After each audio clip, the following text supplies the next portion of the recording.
chers collègues du CPT, Monsieur le Premier ministre, Monsieur le Président de la Cour de cassation, Mesdames, Messieurs les membres du gouvernement, Mesdames, Messieurs les représentants des grands corps de l'État, Mesdames, Messieurs les membres du corps diplomatique, Monsieur le Directeur général de la Police nationale d'Haïti, Monsieur le Commandant en chef des Forces armées d'Haïti, Monsieur le Général des Forces multinationales, cher ami Otongue, Mesdames, Messieurs les représentants du secteur privé des affaires, Mesdames, Messieurs les représentants des organisations des sociétés civiles, Mesdames, Messieurs, en vos rangs, titres et qualités, sans oublier le représentant, l'ex-président de Burundi, représentant de l'OIF. Peuple haïtien, dans 10 départements et dans la diaspora, nous sommes tous amis. Bonjour tout le monde.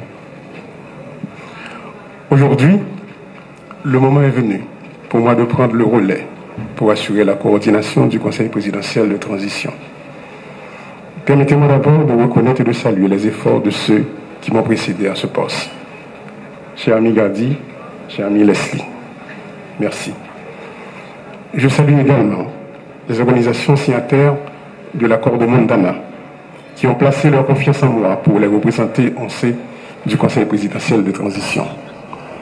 Le chemin est ardu et rempli d'embûches, mais nous nous attelons à la tâche. Cette passation aujourd'hui revêt un caractère symbolique, mais combien important, parce qu'elle démontre notre engagement envers l'alternance. Le travail doit se poursuivre. Il s'articule bien entendu autour des axes fondamentaux de la transition. La question sécuritaire, la gouvernance, le redressement économique et les élections. Il y a urgence, car les populations de l'Ouest et de l'Artibonite, pour ne citer que celles-là, requièrent des interventions concrètes et rapides de l'État pour se remettre des méfaits de la violence exercée sur elles. Nous tenons à saluer leur courage. La violence est instrumentée par des trafiquants de tout acabit, drogue, organes et personnes, armes et munitions, sans oublier les entrepreneurs politiques et certains éléments du secteur des affaires. L'insécurité a créé des besoins additionnels et exerce une pression sur les ressources déjà insuffisantes que l'État devrait canaliser, par exemple, vers la santé, l'éducation, l'épanouissement des jeunes. Peuple haïtien, ça fait plus passer 20 années depuis ma palais sous effondrement système économique qui arrivait créer tellement misère et inégalité sociale dans le pays panois. Et en 2016, les maps sortis dans le Parlement ont été annoncés combat sous gros défis, problèmes économiques et inégalité sociale. Moi, j'ai sonné l'ambi pour ça pas arriver dans le chaos cannibale, ça n'a vivre jeudi. Côté certains monde qui dans le secteur économique et politique, ils mettent des armes dans les jeunesse pays, puis au fait, et puis au fait, ça ils connaissent, pour détruire la vie avec bien, pour ces actions et traîner nous dans la honte ça que nous vivons jeudi. Jeudi, quand bombé ça nous arrive là, on kidnappé, femmes violées, en pile monde perdit la vie avec bien, en pile monde courir quitter le pays, puis aller prendre refuge dans l'autre pays. Nous obligés à dépenser en pile l'argent dans acheter balles et armes pour lutter contre gangs criminels toute qualité. Je salue courage population, courage policiers nous. Les populations qui a gommé tout partout, même gens qu'on Leslie Voltaire se dit là, moun dans l'Ouest, moun dans la Tibonite captant de nous, nous saluons courage. Les amis kenyans qui viennent mettre main dans la bataille que nous avons menée pour nous croiser en sécurité. Nous ne pas oublier d'autres amis nous. El Salvador, Jamaïque, le Bahamas. Nous profitons demander une minute de silence pour tous les policiers et soldats et policiers kenyans qui tombent dans la Tibonite. Une minute de silence, s'il vous plaît.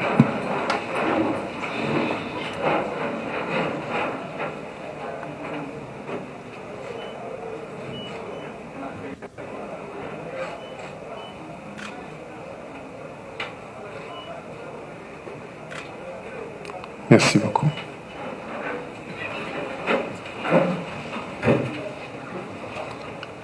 Malheureusement, comme on n'a pas raison qui était supposé venir, il y a un inconvénient, mais nous devons saluer devant tout le monde pour courage.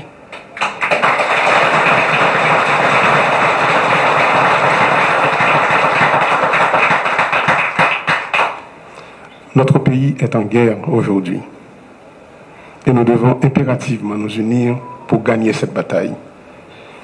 Est-ce pourquoi j'insiste sur un budget rectificatif de guerre qui oriente les dépenses dans la direction des défis qui se dressent devant nous. La sécurité est notre plus haute priorité et nous devons absolument nous assurer de l'adéquation entre les dépenses, les défis, les actions qu'il faut mener pour les relever afin d'atteindre les résultats concrets. Le Conseil présidentiel de transition et le gouvernement doivent garantir que les projets des ministères s'inscrivent dans cette démarche et concourent à l'atteinte de ces objectifs. Dans le cadre de ce budget rectificatif, il faudra mobiliser les moyens qui permettront à l'État de satisfaire aux besoins de relèvement engendrés par les dégâts causés par l'insécurité sur les plans économiques et sociaux. Le Comité national de sécurité mis en place devra guider et orienter les forces de l'ordre et aura la charge de s'assurer avec elles de la pertinence du plan stratégique de sécurité. Parallèlement, il y a lieu de veiller à l'opérationnalisation, au renforcement et à l'harmonisation des services de renseignement à travers l'activation du décret portant création de l'Agence nationale d'intelligence.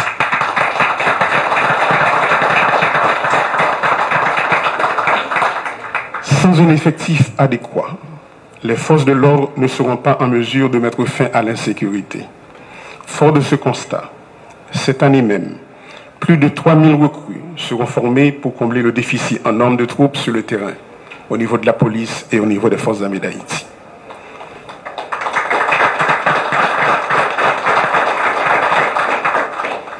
Les forces armées nous ont présenté un budget détaillé sur les actions qu'elles anticipent de mener. Monsieur le Premier ministre, le ministère de l'économie et des finances et celui de la planification doivent s'assurer de l'exécution effective de ce budget. Nous ne sommes pas en temps normal, il faut agir dans l'urgence pour éradiquer la violence.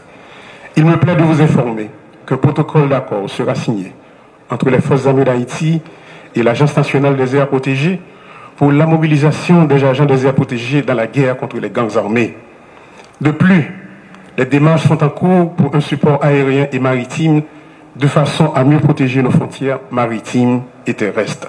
De plus, il faut renforcer la Commission nationale de désarmement, de démantèlement et de réinsertion, comme d'ailleurs le souhaite le Premier ministre Alexis Dié-Fils-Aimé. Le déficit de gouvernance de l'État est l'un des points essentiels auxquels il faut s'attaquer. Il produit un effet néfaste sur la crédibilité de l'État auprès de la population, dans la mesure où il ne coïncide point avec l'établissement d'un terrain de jeu égal pour tous dans un contexte de capture de l'État par certains groupes. En résultent les dysfonctionnements que nous observons. Je crois fermement au rôle que doit jouer l'accès à l'information dans la promotion de la bonne gouvernance. Des mesures concrètes seront initiées pour la mise en place d'un système d'information ouvert au public sur les actions des différentes institutions de l'administration publique. L'appui aux institutions de surveillance, ULCC, CSCCA, CNMP, entre autres, sera maintenu. Par ailleurs, on a annoncé à la population qu'il y a des téléphones, un centre d'appel que Conatel peut le mettre sous pied. Côté que il y a un téléphone dédié pour la DGI, il y a un pour l'immigration et un autre pour la douane. Si il y a un client, il sentit pour une raison pour l'autre, il y a des abus qui a fait, et il y a des magouilles qui a fait, téléphone ça a servi comme un téléphone d'alerte.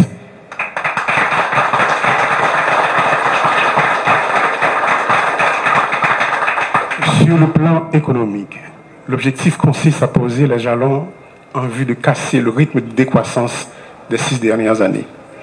Pour cela, il faut soutenir la production nationale et stimuler tant la consommation que l'investissement en favorisant une approche régionale. La poursuite de pareils objectifs suppose d'abord la mobilisation des ressources domestiques. Celle-ci consiste un gage de notre engagement réel pour la renaissance de notre pays et serviront à amorcer la croissance. Par exemple, à travers des efforts de réhabilitation et de reconstruction. La violence a forcé bon nombre de nos citoyens à abandonner leur logement et à délaisser leurs activités productrices de recettes. Dans ce contexte, sur le plan humanitaire, plusieurs actions urgentes s'imposent. Parmi elles figurent le relogement des personnes déplacées internes, la constitution de structures d'accueil pour les déportés, le support nutritionnel d'urgence aux personnes en situation d'insécurité alimentaire, l'accompagnement social des jeunes, notamment de violences sexuelles. Notre objectif majeur demeure le retour à l'ordre constitutionnel. Aussi, conformément aux accords convenus et aux engagements pris, nous devons prendre des mesures concrètes pour préparer le rendez-vous du 7 février 2026. Sur les élections, par exemple, il faudra continuer à alimenter le fonds dédié à la tenue des élections et au CEP, financer les activités du comité de pilotage de la conférence nationale, œuvrer à la mise en place d'un vaste programme d'identification des Haïtiens. Il reste entendu que la concertation avec la société civile et la diaspora doit également se poursuivre. Et nous ne manquerons pas non plus de faire appel à nos amis de la communauté internationale pour un appui au processus électoral. Je dis, il y a des amis de la diaspora qui sont avec nous. Merci de l'amitié de votre présence, chers amis. Chers concitoyens, ma passion population que nous sentons douleur, souffrance, désespoir, monde qui perd famille, caille, travail, famille qui subit viol. N'a pas gourmé pour mettre fin dans ça et pour nous accompagner. Mais baisser bien bas, nous saluer et honorer résistance héroïque, monde qui empêche le pays à effondrer. Producteurs paysans, Madame Sarah, artisans, chefs d'entreprise honnêtes, fonctionnaires d'État, policiers et militaires honnêtes, organisations sous quartier. Je vais profiter pour inviter tout le monde pour nous entrer dans la bataille contre la sécurité. Il n'y a plus de place pour les divisions. Il faut s'unir pour gagner la lutte contre l'insécurité. Au nom du Conseil présidentiel de transition, je renouvelle mon engagement pour établir la paix.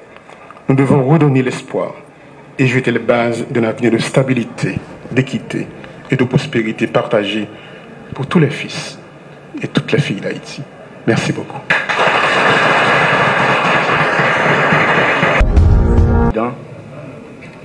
Cher Fritz, Monsieur le Premier ministre, Monsieur le Président de la Cour de cassation, Mesdames, Messieurs les membres du gouvernement de la République, Madame, Messieurs les secrétaires généraux de la Présidence, du Conseil des ministres et de la primature, Mesdames, Messieurs les grands commis de l'État, Mesdames, Messieurs les membres du corps diplomatique et consulaire, Madame la représentante spéciale du secrétaire général des Nations Unies,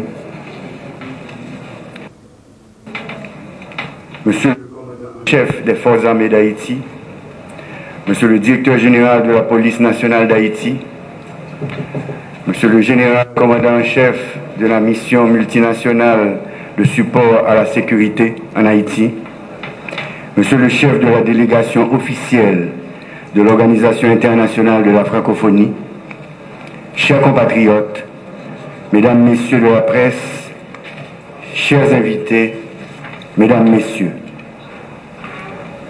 nous voici ici présents pour le passage de témoin à mon ami Fritz, Alphonse Jean, à titre de président du Conseil présidentiel de transition. Il faut rappeler ici que c'est sur un fond de crise en cascade que la formule de ce Conseil présidentiel a vu le jour après des années de tentatives infructueuses de négociation.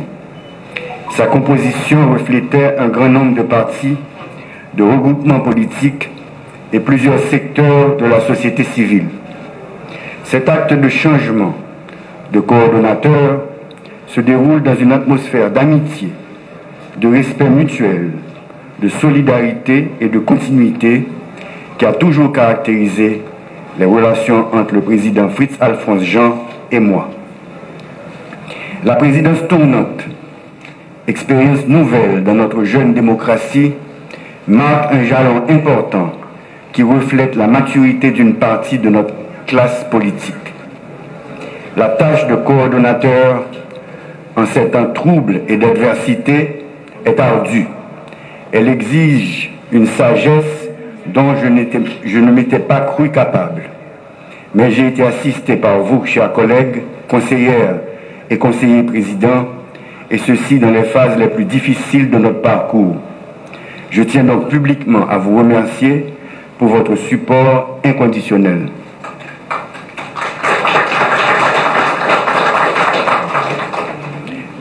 Mes remerciements et mon admiration vont au Premier ministre, aux membres du gouvernement, de nos forces de sécurité, la police nationale d'Haïti et les forces armées d'Haïti pour leur courage et leur ardeur au combat contre ceux qui ont conjuré la perte de notre dignité de nation.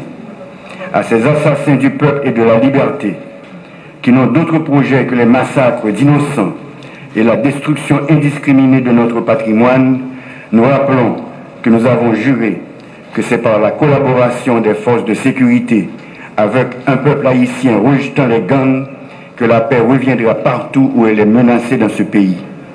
Mariage peuple, la police acclamée a toujours mis insécurité cabas, a toujours campé entravé route bandits sanguinaires.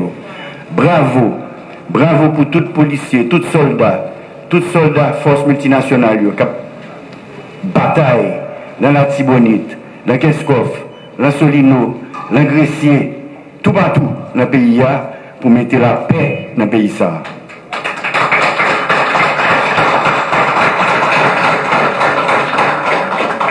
C'est pourquoi, sans tarder, dès ma prise de fonction en octobre dernier, conscient de notre exposition aux différents aléas naturels et faits de main d'homme, j'ai inauguré le camp militaire Vertières, participé à la conférence internationale sur la biodiversité en Colombie, où par la même occasion, j'ai établi les bases d'une coopération haïtiano-colombienne renforcée et dans tous les domaines. Les conseils des ministres binationaux tenus dans chaque pays ont établi des bases de nos nouvelles relations entre les deux États. Quant à la visite du président Petro et de sa délégation à Jacmel et l'accueil chaleureux, émouvant que cette ville lui a réservé, elle a redoré l'image de notre Haïti, terre de liberté et d'accueil depuis 1804, et ouvert des perspectives intéressantes au commerce avec la Colombie. C'est dans notre patrimoine, notre culture et notre histoire que nous trouvons la force de rebondir. Notre liberté, fièrement conquise et consacrée pour la première fois à Fort-Liberté en 1803, a été commémorée le 29 novembre dernier. C'est pour cette liberté que nous continuons de nous battre pour en jouir pleinement. Jean ancêtres nous dévléa et la léguer intacte à nos descendants. Mesdames, Messieurs, aux adversaires d'hier devenus partenaires d'aujourd'hui, nous offrons l'occasion de repenser une nouvelle forme de coopération pour un avenir radieux pour tous. Nous sommes donc prêts, de concert avec nos parents d'Afrique, nos voisins de la CARICOM et de l'Amérique latine, à envisager sereinement l'avenir avec les anciennes puissances coloniales, car nous devons en finir avec les erreurs du passé. Mon voyage au Vatican pour promouvoir une conférence internationale de solidarité avec Haïti, ainsi que ma visite en France en cette année du bicentenaire de la rançon de l'indépendance, ont renforcé mes convictions. Comme vous le savez, les missions du Conseil présidentiel de transition sont prioritairement le rétablissement de la sécurité, la réforme de la Constitution et l'organisation d'élections. Durant les 5 derniers mois, l'effectif de policiers a augmenté. Celui des militaires doit connaître bientôt un accroissement significatif. Les équipements de notre police ont augmenté en qualité et en quantité et d'autres sont en passe de leur être livrés. Nous avons également vu le nombre de policiers étrangers faisant partie de la mission multinationale de sécurité augmenter. Nous avons observé l'accroissement de leur connaissance du terrain ainsi que leur ardeur au combat. Mesdames et messieurs de la mission multinationale, financée par les Nations Unies et les pays amis, recevez par ma voix les remerciements du peuple haïtien et de tous les membres du Conseil présidentiel et du gouvernement. Nous ne sommes pas satisfaits. Beaucoup d'efforts restent encore à faire en matière de sécurité et de protection des vies et des biens. Nous devons trouver la forme de collaboration la plus adaptée à nos besoins et au contexte international. Nous y travaillons et nous y parviendrons. Malgré les difficultés rencontrées, après 8 années, un conseil électoral a pu être installé. Il travaille sans relâche sur le processus électoral. Ce processus est long, mais nous sommes sur la bonne voie. En cette année nécessitant de nombreuses consultations, nous avons ouvert de nouveaux canaux de communication avec la presse. Les mardis de la nation ont vu le jour et leur succès va grandissant. Bien que des gens mal intentionnés aient rendu difficile notre quotidien, nos déplacements dans le pays et hors du pays, nous avons pu, avec le concours de compatriotes compétents et de partenaires étrangers, ouvrir de nouvelles routes et voies d'échange telles que le port de Saint-Louis-du-Sud, l'aéroport de Jacmel et celui des Cayes, qui sous peu accueilleront du trafic de l'extérieur. Durant ces différents séjours dans nos régions, j'ai été enrichi par les échanges et la vision de développement de nos concitoyens. Yo pas battre bas, yo résister et puis y a travail. Compliment pour nous toutes.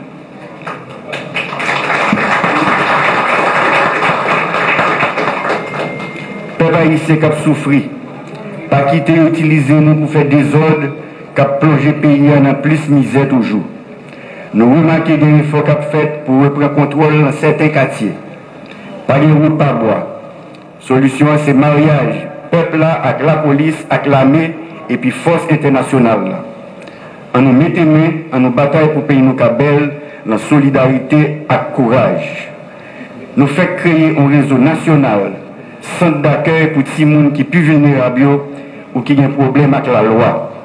C'est un gros pas pour chercher à retirer les gens dans les criminels. Le moment est arrivé, cher Fritz, de te tendre le témoin. Je te sais capable et animé d'un patriotisme et d'une foi inébranlable. Tu peux toujours compter sur moi, sur nos collègues présidentes et présidents, et sur le Premier ministre Alix Fils-Aimé et tout le gouvernement pour mener à bien cette glorieuse mission. Souffrez maintenant avec moi que je vous énumère certaines actions réalisées par le Conseil présidentiel de transition sous ma coordination durant ces 5 derniers mois. En matière de gouvernance et d'administration, installation complète du Conseil électoral provisoire, CEP, une première en Haïti depuis 8 ans. Nomination de nouveaux premiers ministres et formation de gouvernement. Désignation officielle de nouveaux ambassadeurs. Nomination des délégués départementaux, vice-délégués et maires. Nomination de nouveaux juges pour renforcer le système judiciaire. Désignation de directeurs généraux à la tête d'institutions publiques. Organisation des assises régionales pour le référendum constitutionnel. En matière de sécurité et de défense, déploiement des forces armées d'Haïti à la base militaire de Vertières et création d'une promotion spéciale de plus de 700 agents de la police nationale d'Haïti. Commande d'équipements en cours pour les FADH et la PNH. Mise en place du Conseil national de sécurité et d'une task force permettant le renforcement de la capacité de frappe des forces de sécurité. Arrestation de plusieurs individus impliqués dans des crimes de financement de gangs.